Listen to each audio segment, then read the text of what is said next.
मित्रांनो नमस्कार, पुन्हा एकदा आपले स्वागत आहे। मित्रांनो, केंद्र सरकारकडून पेन्शन नियमामध्ये मोठा बदल, नवीन पेन्शन नियमावली जारी, जाणून घ्या सविस्तर व्हिडिओच्या माध्यमातून। त्याकरता हा व्हिडिओ शेवटपर्यंत पहा। चॅनल आपण अजूनपर्यंत सबस्क्राईब केलं नसेल तर सबस्क्राईब करा, व्हिडिओला लाईक करा, सोबतच ही मोठी बातमी आपल्या सर्व मित्र व परिवाराला सुद्धा शेअर करायला विसरू नका।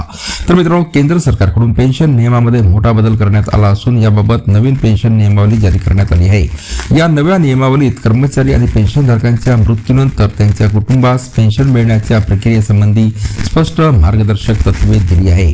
नवीन पेन्शन नियमावलीचे मुख्य मुद्दे कोणते आहेत पहा मित्रांनो। पहिला मुद्दा आहे पेन्शन प्राप्तीबाबत स्पष्टता।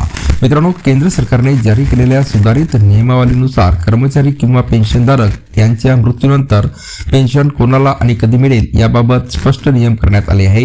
यामुळे आता पेन्शन वाटप प्रक्रियेत कोणताही गोंधळ निर्माण होणार नाही। दुसरं आहे प्रथम जोडीदारास पेन्शनचा हक्क। मित्रांनो, नवीन नियमानुसार कर्मचारी किंवा पेन्शनधारकांच्या मृत्यूनंतर पेन्शन सर्वप्रथम त्यांच्या प्रथम जोडीदारास विधवा किंवा विधूर यांना मिळेल। जर जोडीदार जिवंत नसतील तर पेन्शन त्यांच्या पात्र मुलांना मिळेल।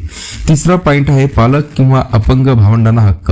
मित्रांनो, जर मृत कर्मचारी किंवा पेन्शनधारकांचे जोडीदार आणि मुलं दोन्ही नसतील तर पेन्शनचा हक्क त्यांच्या अवलंबून असणाऱ्या पालकांना किंवा अपंग भावंडांना मिळेल। चौथा आहे बहुपत्नी असलेल्या प्रकरणातील नियम।